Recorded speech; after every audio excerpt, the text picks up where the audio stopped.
Kevin and my review for Wicked. And look, if you're a fan of the show, I think you have a pretty good idea of what it's about, but just in case you are more familiar, you are new to this source material, essentially we are telling an untold story of what happened before The Wizard of Oz, mainly centering around the characters of Elphaba and Glinda. These are two witches in training who essentially end up becoming roommates, and through that, they kind of end up changing each other's lives, as well as Elphaba kind of starting to, while enrolled at Shiz University, starts to realize that there are just some things going on that might potentially be a little bit darker than what it seems, and kind of showing her eventual transformation into the eponymous Wicked Witch of into the infamous Wicked Witch of the West. Now, with Wicked, to say that I was hyped out of my mind for this film would really be a huge understatement. I mean, you guys know me. I am like super into musical theater. That is one of the things that I will always be a really big fan of whenever there is a big musical coming out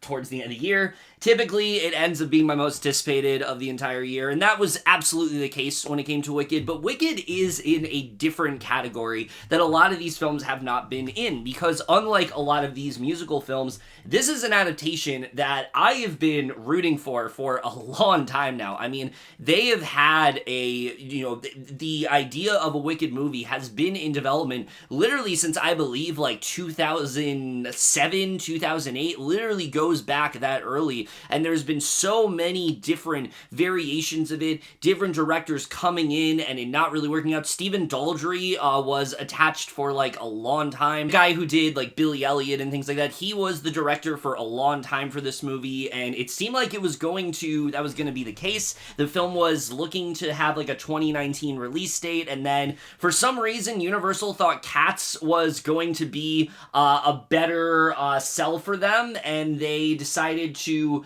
put Cats above Wicked. And while we know what happened there, Cats kind of killed musical movies for a long time, but shortly after this, Stephen Daldry ended up dropping out, and it kind of seemed like once again this project was just kind of one of those that was just kind of in limbo. And then finally, in 2021, we started to actually get some news circulating this film that seemed to be a lot more productive, where we actually had a cast that was put together. We had a Glinda, we had an Elphaba that was cast, but then what got me even more thrilled was seeing that John M. Chu was going to direct this movie. In the Heights is one of my favorite musical adaptations of the past several years. It probably is my favorite musical adaptation of the decade so far. It's the one I've certainly watched the most. So that coupled with just my excitement for the show, which is one that I've always just been a really big fan of and always thought would work really well as a movie. You can imagine just how incredibly hyped I was, how high on my anticipated list this really was. I mean, I was just counting the days, especially as we got closer to this film. I was just really hoping that this was going to be something special. And it's also coming at a point where I feel like musical films are just not what they used to be. Not in the sense that they haven't been good. There have been some that haven't really been that great, but in terms of, audiences, they just don't seem to be as receptive to them, to the point where now we are marketing musicals as not musicals and like playing music but not showing the characters sing on screen, which is just, I talked about it more in like my Mean Girls movie review, but it's just a really dumb idea all around. It pisses off those that aren't fans of musicals, it misleads them and makes them more upset. It, frustrates those that know it's a musical and just aren't sure why they're marketing that way. It really doesn't end up, it really doesn't make anybody happy in the end. All it does is just kind of add this negativity and this dark cloud to the film that you really don't need. And so I really did feel like with this coming out and this being a musical that, has a huge fan base behind it, a lot of people respect, that if this film was good, it really could potentially save the musical genre once and for all. And I was just really hoping that was going to be the case. So the movie comes out, and I will say, Wicked absolutely lived up to my expectations. In fact, in many ways, it exceeded them. This film is pretty much everything I really hoped that it was going to be. It does a great job. It really everything I hoped it was going to be, but yet also is doing things that I really didn't expect it to do, and it makes the film that much more profound and effective and I think just one of the most impressive musical adaptations we have gotten in a very long time, and we will of course get into all of that, but we got to start off with just talking a little bit more about this film. So I'm going to try something a little bit different with this review that I've been wanting to do for a while. I feel like my reviews have gotten kind of formulaic, and so I think in a way to kind of alleviate that, I'm instead going to, go through, usually I go through like all the actors and the director and then the screenplay and kind of do it that way. To make it a little bit more jumbled, I think I'm going to structure this more as a pros and cons thing, as a positives and negatives. So I'll talk about the things that I really liked, and I'll talk about some of the things that I didn't really like all that much. So we're going to go ahead and just jump into the positives. And really, I think the first thing you have to talk about with this movie, and really I think, one of the things that makes it as strong as it is, are the performances here, which are just absolutely extraordinary. I mean, the second that Cynthia Erivo and Ariana Grande were cast in these roles, I mean, I had a feeling that they were going to do a great job. I thought that this was, really great casting all around. I thought that, these are two roles that, not only are these, two roles that I can absolutely see the two of them fitting into, but also, unlike other musical adaptations lately, these two are musical theater veterans. They know what they're doing. They have experience when it comes to that thing, so I knew that they were going to deliver. But even with all that said, I still was not prepared for how much these two were really going to deliver, really just giving some of the best performances of the entire year. Talking about Cynthia Erivo, I mean, this is an actress that I have been a really big fan of for a while now. I think that she is already shown her acting chops in several films, whether it's like Bad Times at El Royale, Widows, a couple others that, she's done really well in with different, movies and shows. What was that? There was like a Stephen King adaptation on HBO. I never finished it, but she did a really good job in that show. The name is escaping me. I'll put the poster on screen, but she did do a really good job in that. But it has to be said,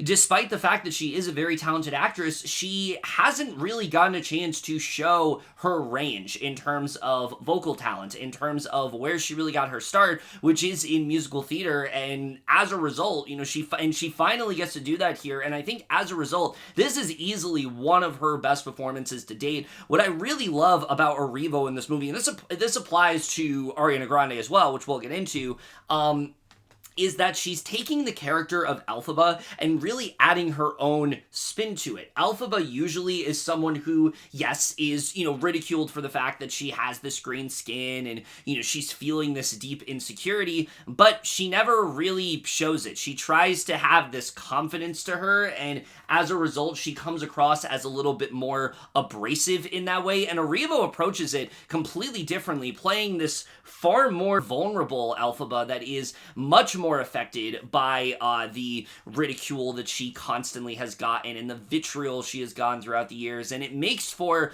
that much more of a relatable character. I think anyone who has ever felt ostracized or kind of felt like they are not being taken, that they are just constantly being counted out, or that people are constantly putting them down for things that are out of their control, I think that it really makes you help identify with Elphaba. She really puts her own spin to the character that I thought worked really well here. You really did feel for her as the film went on, but also I think by giving Elphaba, this more sort of sadness to her character and making her feel a little bit more insecure in that way, I think it really makes her arc in this movie that much more effective, and it really is due to what Erivo can do. Obviously, singing-wise, I mean, she is just out of this world talented. It is absolutely insane what she is able to do here, but she really does deliver on that front. And just in general, I really think when watching this movie, you can't really think of anyone else to portray Elphaba. I think Erivo just really understands this character. She really, like I said, finds a way to bring something new and fresh that others just simply haven't been able to do, and I was just really impressed by her performance here. I really loved,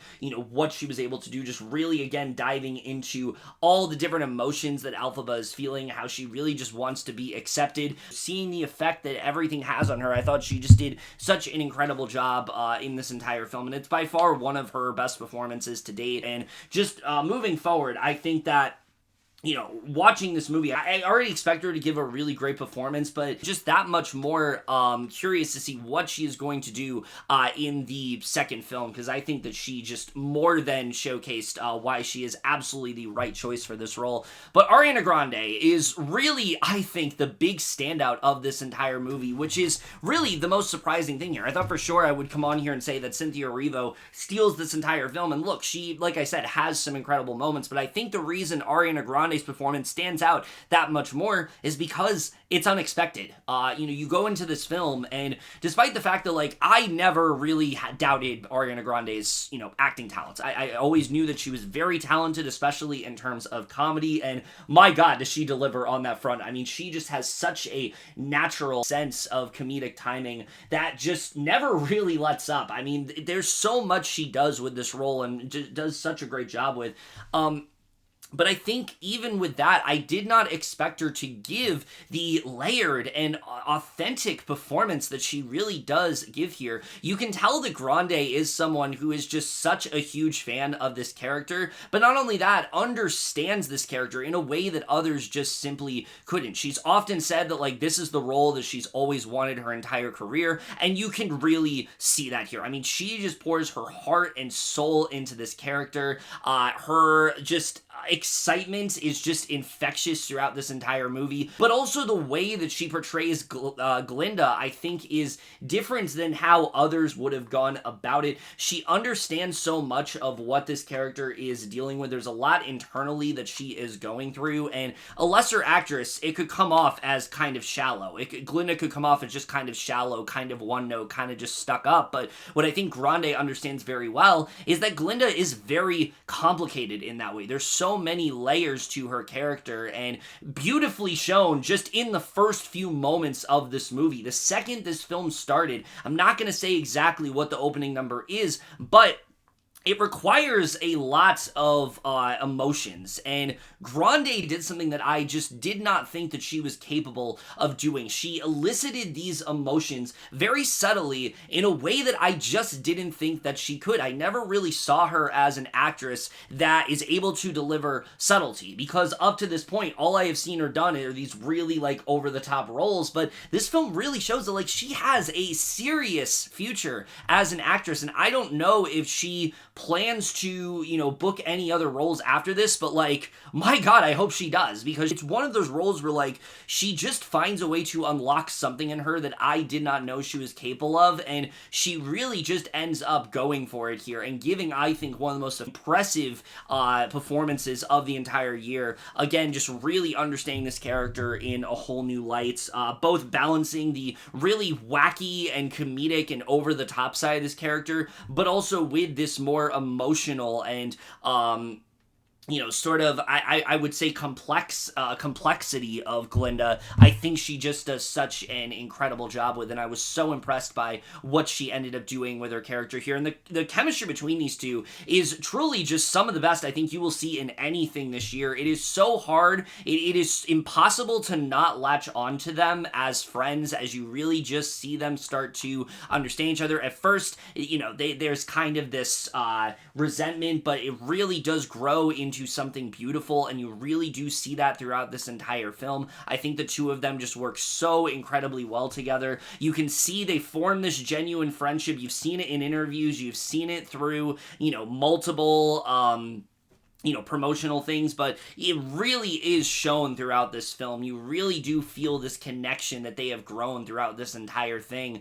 and I think that they both did such an incredible job, and really walk away as, there are many things that work about this movie, but if it wasn't for these two performances, this film just would not be on the level that it is. And yet still, even though like I said, thought that they were going to give some really strong performances here, I did not expect them to put the amount of effort, the amount of authenticity, the amount of love that they really do pour into these roles. It really does feel like both of them were always meant to play these characters, and it's just really great to see them finally get to portray them here, because they were both absolutely extraordinary in this film. And in terms of Oscar buzz, for me, I mean, that shouldn't even be a question. I think both of them give just some of the best performances of the entire year. Grande, being the, like, front runner for supporting actress, it's like, that's crazy, but then you see the movie and it's like, oh, okay, I totally get why she would be so loved for that role, and again, it's because of just how unexpected it is. You don't expect her to give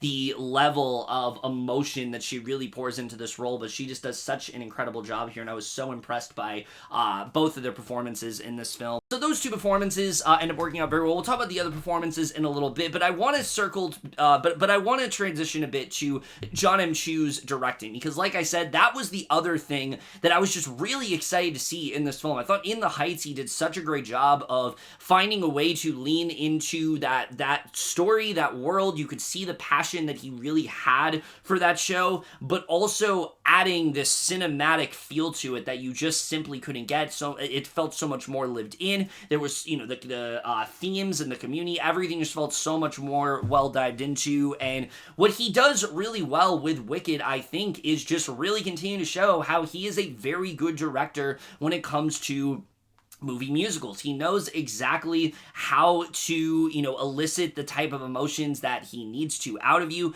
but he also brings his own sort of feel to this world. You feel like Oz is so lived in, and I think he just does a really good job of finding, what works in the show, but finding a way to add some elements to it that you simply couldn't do on stage. The way he is able to recreate so many of these, famous scenes or famous moments from the show and put his own spin on it, I think is really well done here. You really do feel like this is a labor of love for him. In no way does this feel like, oh, this guy just did In the Heights and now we're going to get him for this. It really does feel like he has this passion. He has this love for this show, and you really just feel it throughout every single frame of this film, and I think his directing is just such a big reason for that. You understand exactly what he's trying to communicate. He understands the story very well here, and I was just very impressed by his directing. I think moving forward, if you want, to have some really solid direction for a musical, I don't think John M. Chu is a bad pick at all. In fact, I think he might be one of the best around, and I think that he just more than kind of proves that here. So I think his directing was just really well done. We got to talk about, though, what really impresses me about this movie is the cinematography in this film. And look, we'll talk about the lighting in a bit. There's been a lot of criticisms about that. We'll talk about that in a little bit. But when it comes to the set design and the costumes and just the practicality of everything, I mean, it is absolutely gorgeous to behold. Just the way that Oz is recreated here, it feels so lived in, and you really just feel like you are in these locations. And it's because a lot of these locations are practical. These are real sets, and they're just so lavish and rich to look at, and you really just can't take your eyes off of what you're seeing. It's like beautiful set piece after beautiful set piece, and I think they do such a fantastic job with that here. I really just enjoyed a lot of the production design, and when I really think about, looking at certain scenes from Wicked, it's like, yeah, this is exactly how I would imagine it to look, but then they find a way to make it look even better than I thought. Like, for example, when it comes to the world of the Emerald City, I mean, the way all of that is designed, so colorful and so otherworldly in that way. I think they just do a really good job when it comes to the look and feel of everything. I was really impressed by just the set design and and again, just the commitment to everything, to the different interiors and the different landscapes. The commitment to all of that is just so well done here. Even something as simple as, and they've talked about this, like planting as many tulips as they did. It's a small detail for sure, but it's one that really does end up sticking out, and it really does end up making a really big difference in this movie. And I was very impressed when it came to just the practicality of everything. I think that it just more than ends up helping this film for sure. So I thought all of that was really well done. But the screenplay as well is something that I definitely was very impressed by, because I think that the story of Wicked is one that only gets more relevant as the years go on. Specifically in our current time, I don't think there's a better time to put out a Wicked adaptation than really right now. And I can't really get into why without getting into spoilers, but what I will say about this film that I think they do incredibly well is just what they are able to really dive into. Because yes, there isn't a ton that is added to this film, because here's the thing. When it came to In the Heights, and I'm only comparing because that's also a John M. Chu film, that was a musical that, had a lot of source material that he did stay faithful to, but he also made some pretty key deviations to where it almost felt like its own thing. Wicked does not exactly feel like that. Wicked does feel like it is mostly staying faithful to the first act of the musical, but what I think works really well is because of the fact that they are so committed to, staying faithful to that, they do still find a way to make some slight deviations here that do end up really benefiting the film. For example, when it comes to Elphaba, like I said, there are just new added layers hidden to her that I think are just really well done in this movie. Different details they add when it came to like her backstory or how she really got to this point or what she was really feeling in certain moments. Those are just things you're not able to do on the stage because you just don't have the time to do so, and this film just really lingers on it. And that's what I really appreciate about this film, is that there is a lot of time to breathe during these moments, and really, as a result, getting you to understand both of these characters. With Elphaba, like I said, this is somebody who's trying to live her life as authentically as possible, but the problem is she has constantly been told the way that she looks and the way that she isn't the way that she's supposed to, and so she has this constant battle with herself where she wants to like herself, she wants to like who she wants to like herself, she wants to be very driven, but she also is constantly plagued by this affliction that she has and worried that that is going to define her in a way that others just simply, in a way that it has throughout her entire life, and be this setback for her. And you kind of see her throughout this film like slowly gain this confidence and slowly start to become more self-assured, and it's just really rewarding to watch the way they're able to go about this arc, the way you are able to really just identify with Elphaba as a character. I think the film does a really good job at diving into all of that. And when it comes to Glinda in this movie, I think again, the movie just really understands her in a way that I've seen a lot of people not be able to do. Something this movie understands really well is that yes, Glinda can be a very selfish, very oblivious, and just very inconsiderate person, but she's not necessarily a terrible person as a result of that. She is a very complicated person. She's always destined to, be loved by others, and the way that she wants to do that is to constantly project her goodness onto other people. And you see her throughout this movie, and she does start off as kind of this mean girl of sorts, someone that you don't really like, but I think throughout this film you start to really understand her and you start to really get why she feels the way that she does, and as a result it makes Glinda a much more not just interesting but likable character. I really found myself understanding her character in ways I simply just haven't been able to before, and I think this movie just does a really good job when it comes to that. And I think when the way they characterize both of them I thought were just really well done here, and I was very impressed by that within this film. But then there's also the fact that yes, this film is a part one, and I think that is something that a lot of people are definitely going to take issue with. A lot of people have already, talked about the fact of why are we splitting this movie into two parts? It's not a story that is warranted to do that. There's not enough, stuff. There's not enough that happens for you to stretch it out like that.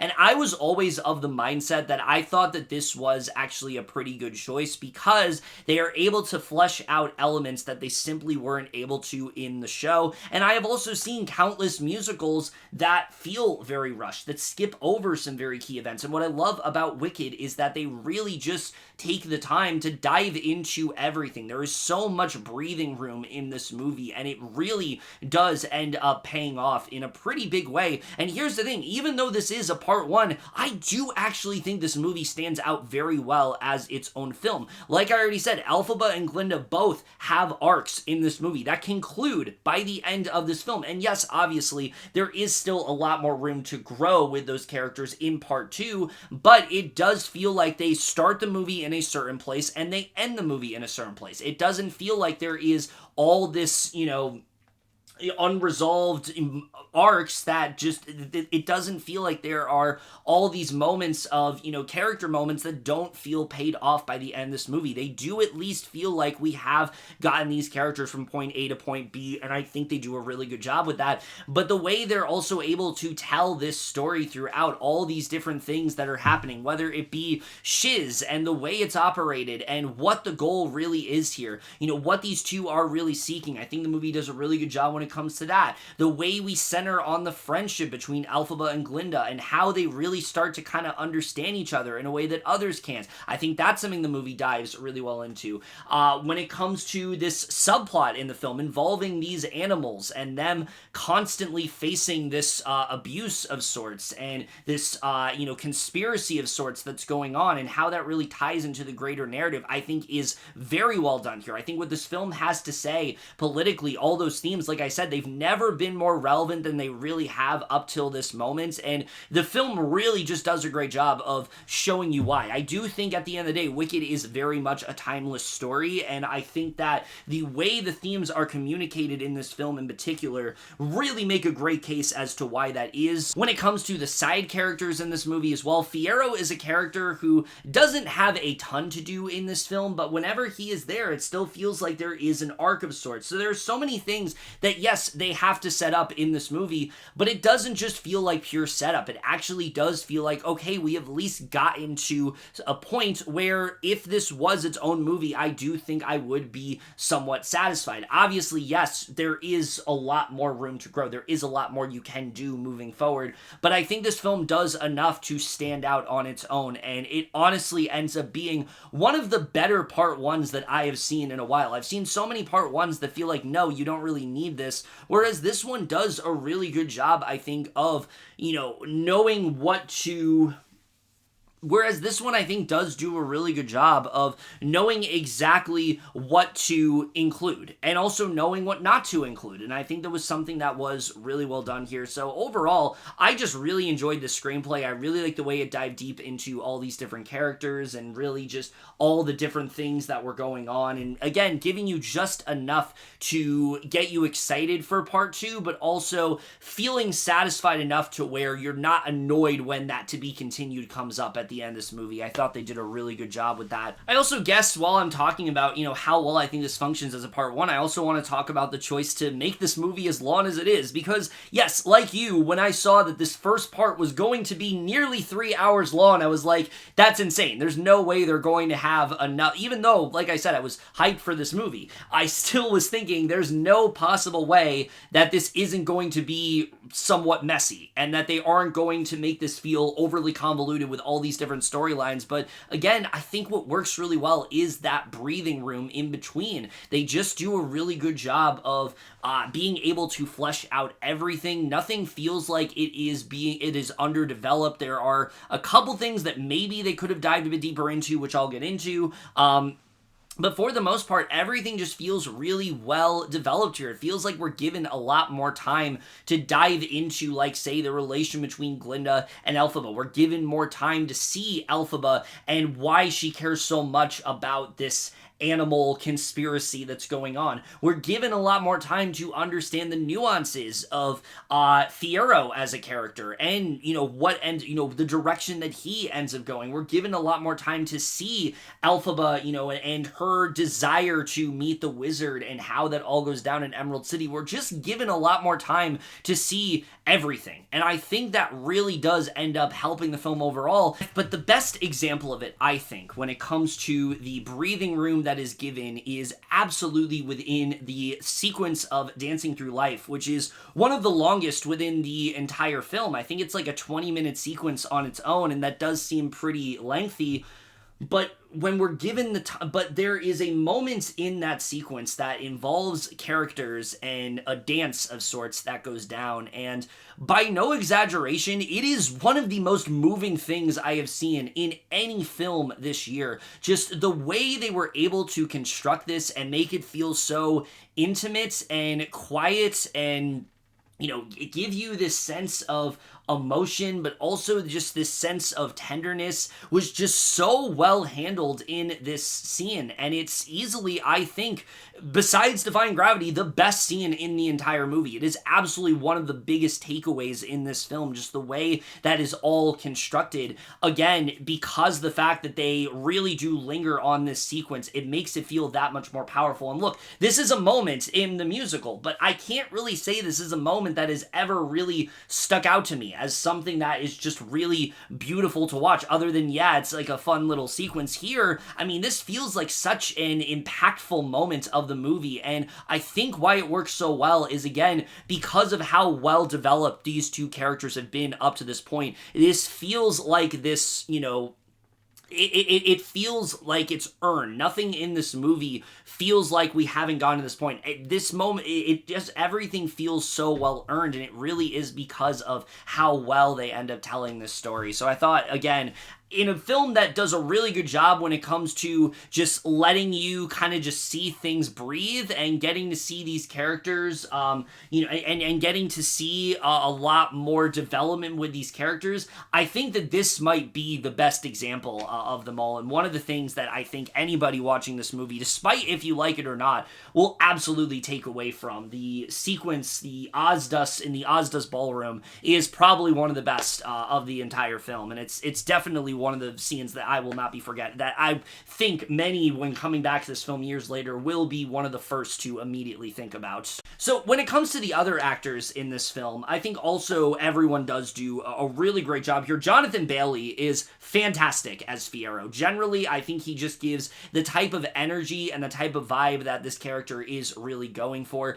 Yes, he is someone who is deeply naive, and he is very much someone who is kind of full of himself, but again, similar to the other characters, you start to recognize these layers about him as the film goes on. That's something that Bailey just taps into very well, but also just feels like he is just having so much fun as this character. When his introduction in the film feels so much more lively and energetic than it really has up to that point. The film already felt that way, but whenever he is on screen, there is this level of excitement that I thought he just did a really great job with, and I'm really excited to see what he does do with this character in part 2, because Fiyero does go in some pretty interesting directions, and I thought he just did a really great job here. Ethan Slater and Marrisa Bode are both really good. I think that they both do a good job of diving into Bach and Nessa. We'll talk about their characters a little bit later, but I thought that their performances were definitely very well done here. Particularly Bode, I thought, was really good in this film. I thought that she was able to give Nessa a level of agency that the musical just simply isn't able to do. Nessa as a character is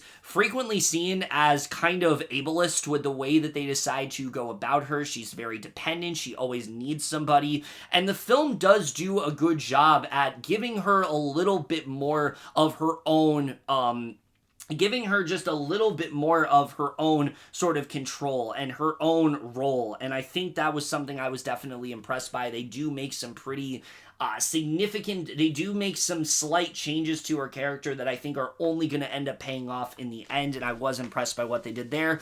And then when it comes to Michelle Yeoh and Jeff Goldblum, I think both of them do a really good job. I've heard some mixed reception when it comes to their performances, but I thought they both really did hold their own here. Yeoh is doing a very good job at bringing this sort of, I think sort of sinister...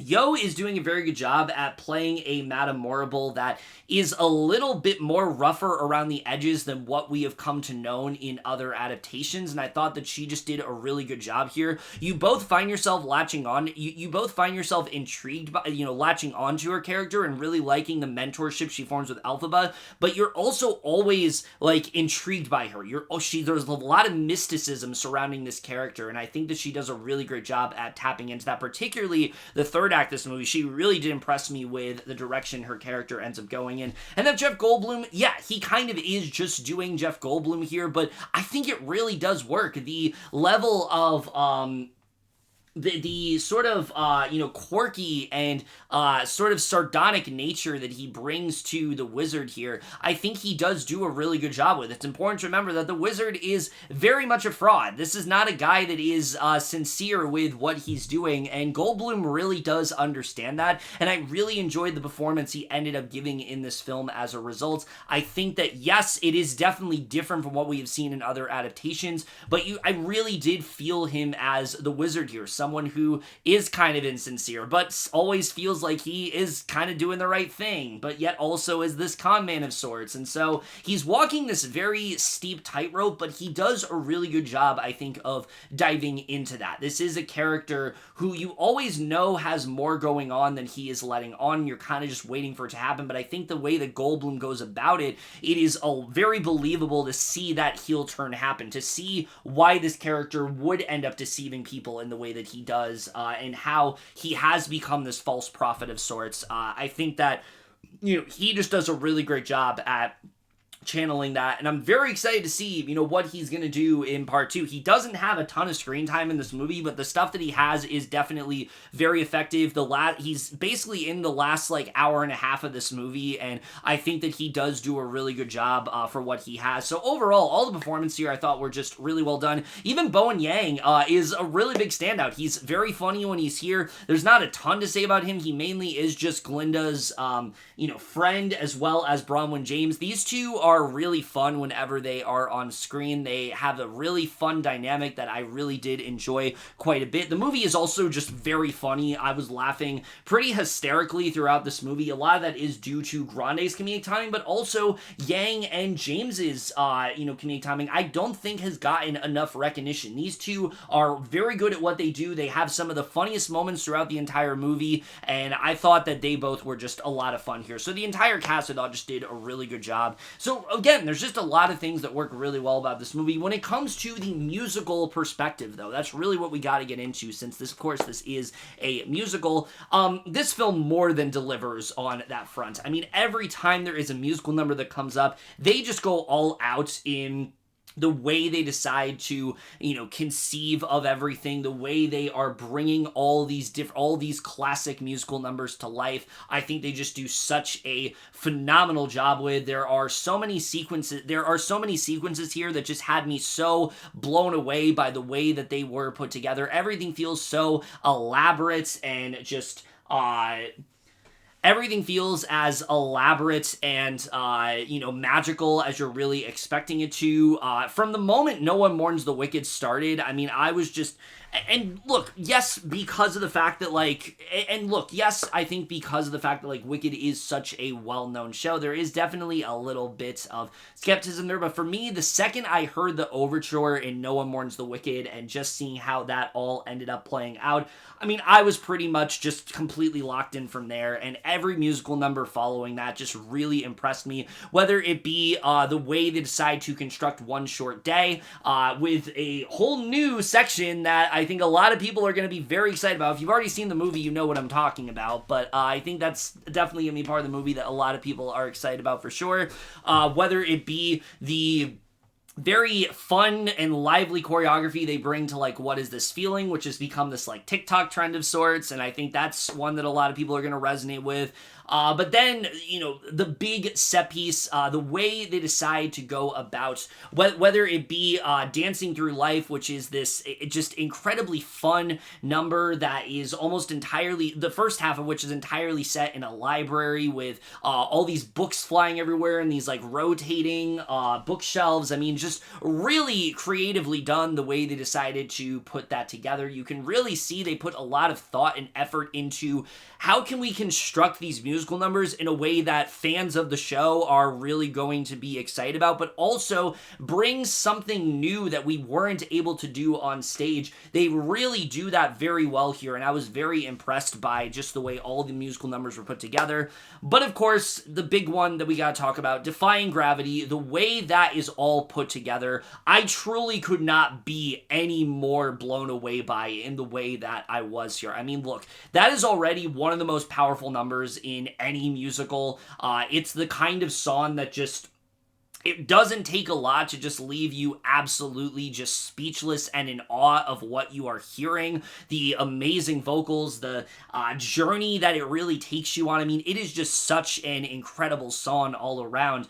and yet they still find a way, even with all of that, when I know exactly where it's going to go, they still find a way to have me absolutely stunned by the way they decided to go about it here. I thought that it was just so well conceived. Everything, like I said, it just felt every bit as epic and triumphant as it's supposed to, but it also leaves you with this feeling of melancholy and this feeling of dread, and I think that that was something that was just so well done in this film. So again, all the musical numbers thing are just really well handled here. I've not been able to stop listening to the I almost said cast recording, this is a movie, to the soundtrack since it first came out, and I think that really is just a testament to, and considering how often I would listen to the Wicked cast recording, a lot of these versions I now prefer, like Popular, for example. Ariana brings something new and, fresh to that song that we haven't really seen before, whether it be something like Something Bad. That's not a song I typically like all that much, but Peter Dinklage just really goes for it, and it really does end up working here.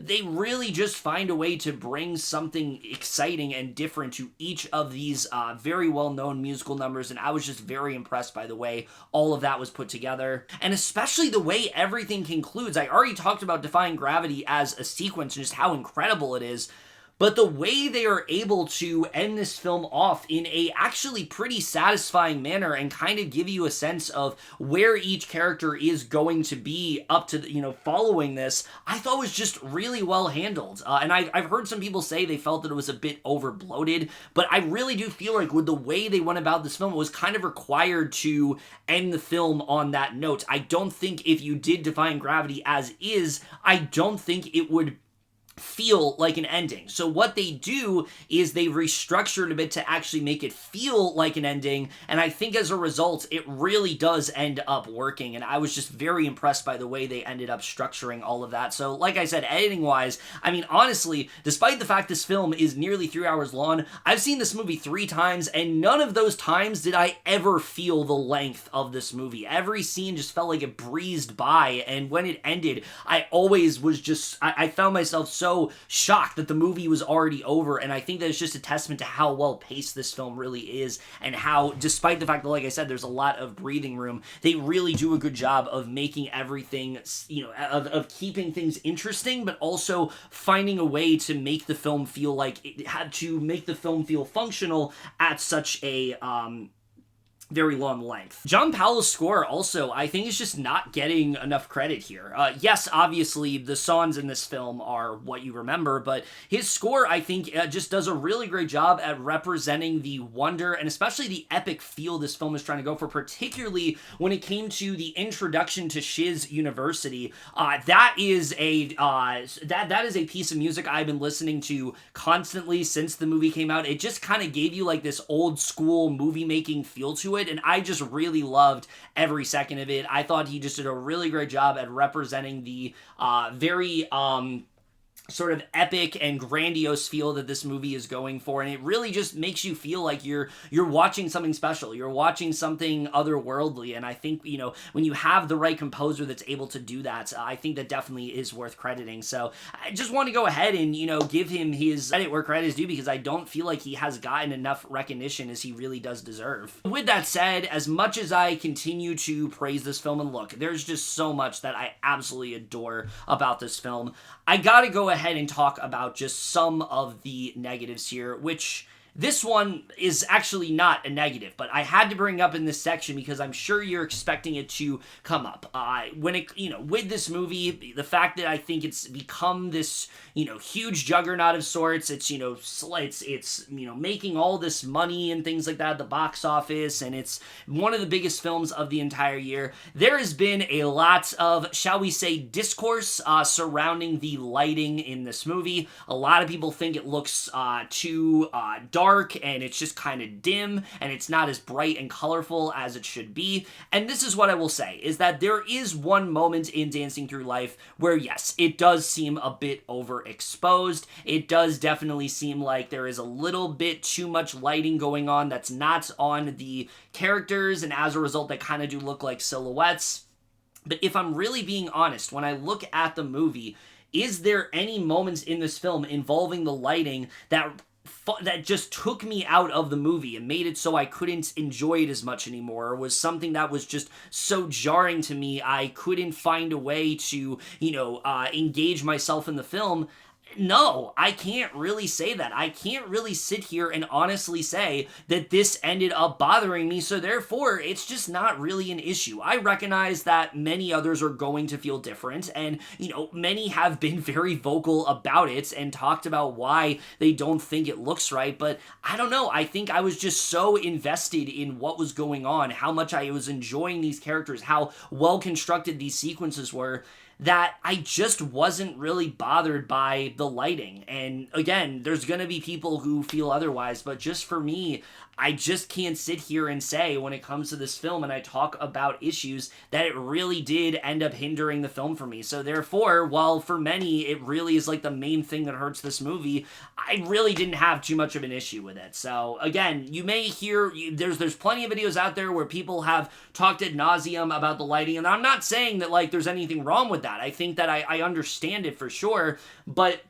as someone who usually does notice those things, and usually it does end up hurting the movie, for me, it really just didn't. So I didn't really have a huge problem with that here at all. And I do actually think that there are a lot of very vibrant and very, viscerally pleasing sequences in this film. There are definitely some that, like, yes, can look a little drab maybe, but there's more than enough that I felt really did deliver in terms of the lighting. So again, it just really wasn't that much of an issue for me. Now, that said, while that's not an issue for me, I do have one issue with this film that I think does hold it back and really does keep it from being this, like, masterpiece, one of the best musical adaptations of all time. Although I do think if this film delivers in part 2 as well as it did in part 1, it could very well be in that, has that trajectory. It very well could. But for me, the only thing that really does hold it back is really when it comes to the characters of Bach and Nessa Rose, because like I said, while they do give both characters a little bit more to do in this film, I'm not sure if it was quite enough for me. It feels like at first that they're going to be very prominent characters. Like I said, when it comes to Nessa especially, they give her a lot more agency, they give her a little bit more of her own sort of they give her a little bit more of her own character. She's always kind of felt like a plot device in the musical, and here she definitely feels like more of a well-developed character, and that's something I really did appreciate. And then Bach as well definitely feels a bit more prominent here than he has in the musical.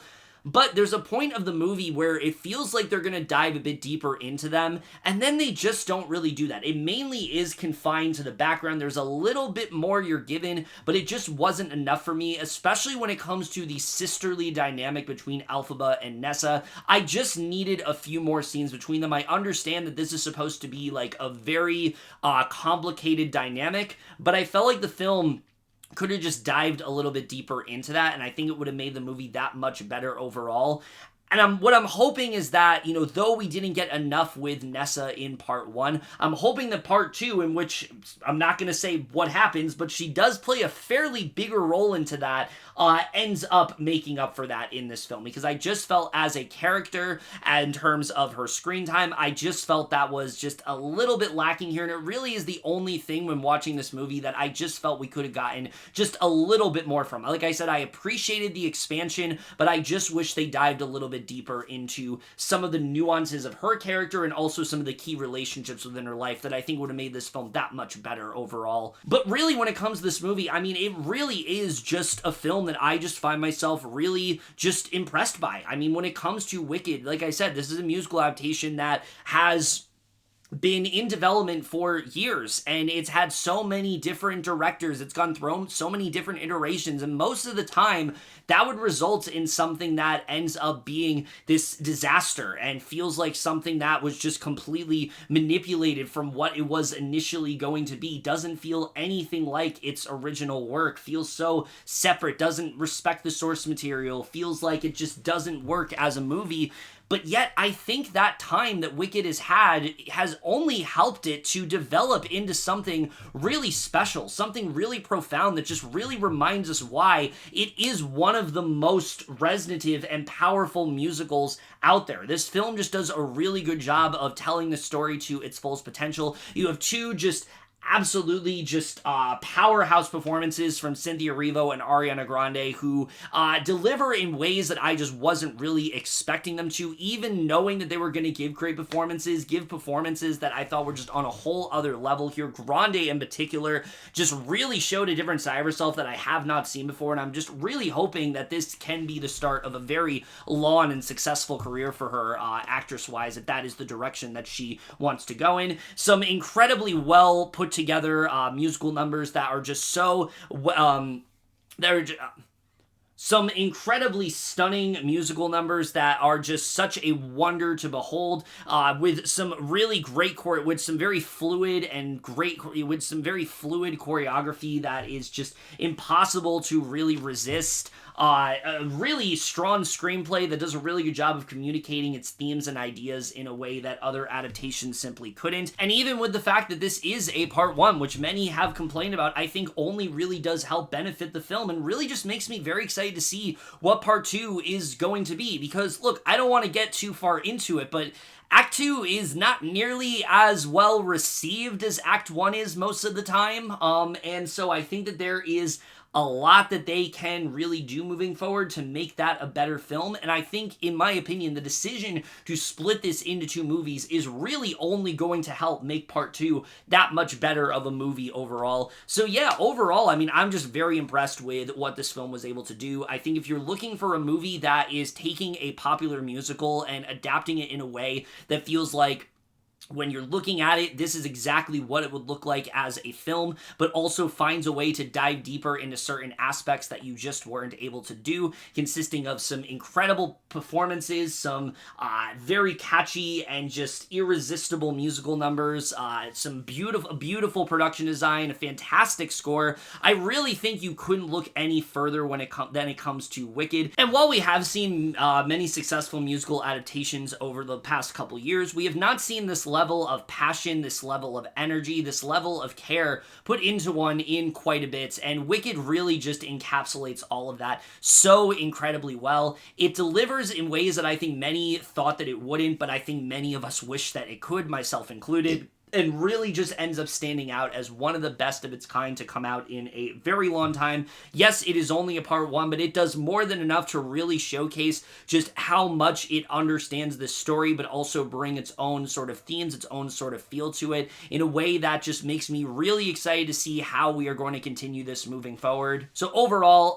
this film was really everything I was hoping for, and I am going to give Wicked overall an A.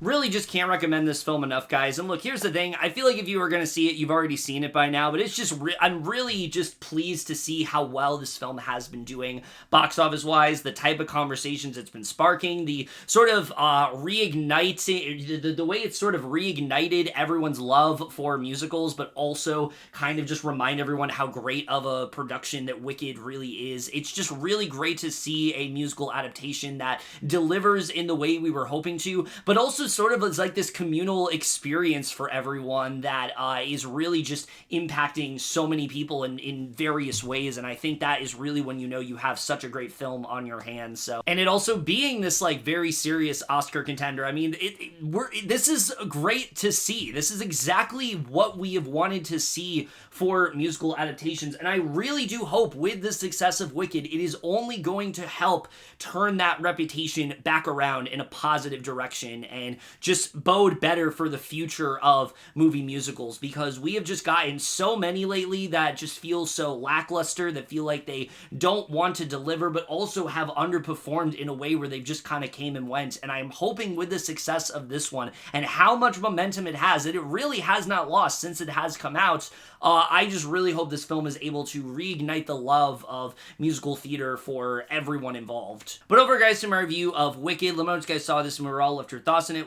Again, as always, if you would like this review, I have a ton of other movie reviews that I will be doing in the next couple weeks. I know that I am kind of behind right now, but I'm trying to do what I can to really catch up. I'm also finishing out this season of Survivor. 47 just ended at the time of recording this video, and very excited for the outcome, but we'll talk about how that all went down when we do get there, as well as a plethora of other TV shows that I am covering in an attempt to hopefully get somewhat caught caught up by the end of this year, but we'll see how that really does end up going down. But that's really it for this video. Hope you guys enjoyed it. Of course, let me know what you guys saw this overall, and of course, consider subscribing to my channel. Would love to have you be a part of all of that. But other than that, that's it for this video, and I will hope you guys enjoyed it, and I will see you guys later. Okay, bye.